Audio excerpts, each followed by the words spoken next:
रोहित पवारांनी एक मोठा आरोप तुमच्यावर केला होता आणि तुम्ही त्यावेळेस नव्हते आणि खूप मोठे नंतर संजय राऊत वगैरे सगळेच बोललेत त्यावर आरोपांचं सत्र मालिका आता थांबेना।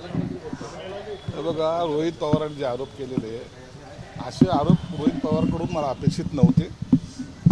त्यांनी मुळामध्ये सिडकोच्या ऑफिसमध्ये जाऊन ही सर्व माहिती घ्यायला पाहिजे होती आणि सिडकोच्या अधिकाऱ्यांनी सुद्धा त्याच्यावर स्पष्टीकरण दिलेलं आहे। कुठून यांच्याकडे फिगर येते काही कळत नाही।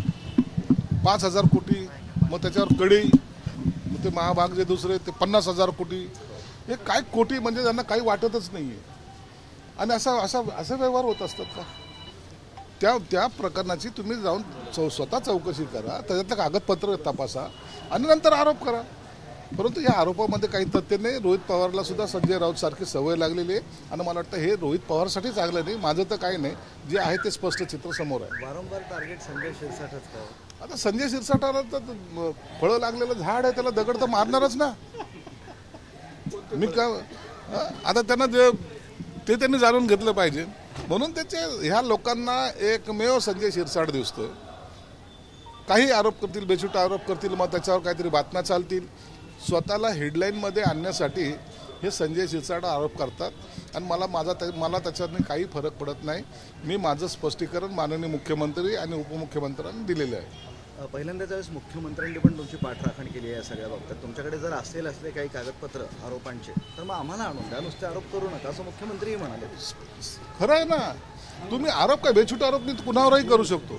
यांनी 1,000 कोटीचा घोटाळा केला, त्यांनी 100,000 कोटीचा घोटाळा केला, तुम्ही काहीतरी पुरावे दिले पाहिजे। कोणता तरी दलाल तुमच्याकडे येतो आणि तो यांना पैसे, जो मूळ माल प्लॉट धारक त्यांना पैसे मागतो, तो द्यायला नकार देतो आणि त्याच्यानंतर तुम्ही त्याची बाजू घेऊन जर बोलत असाल तर हे बरोबर नाही आहे।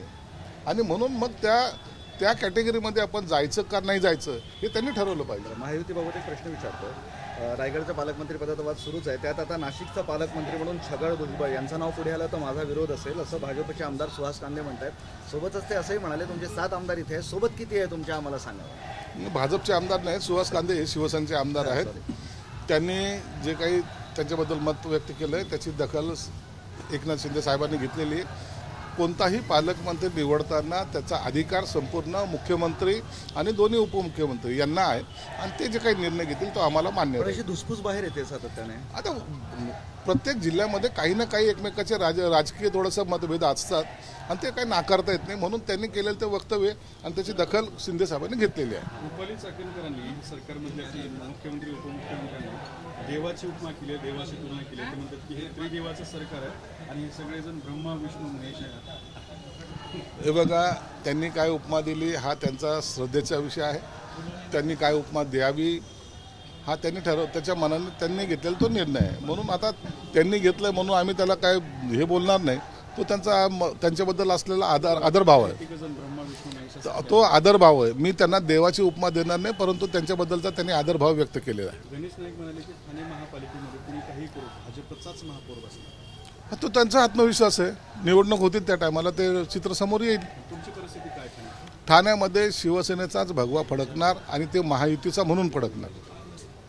अंबादास दानवे म्हणाले की सरसकट नुकसान भरपाई देण्यात येईल, तर महाराष्ट्रात आठवडाभरामध्ये खूप मोठं नुकसान शेतकऱ्यांचं झालं। 28 तारखेनंतर त्याच्यावर निर्णय घेऊ।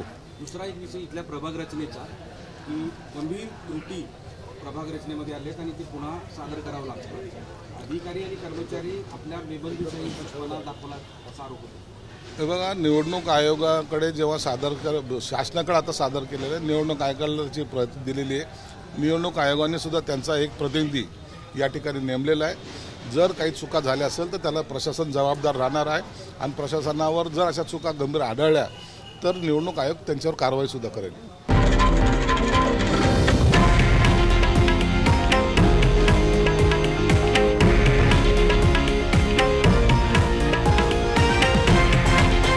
हे आहे देशातील नंबर 1 न्यूज नेटवर्क आणि आपण पाहत आहात TV9 मराठी, एकमेव।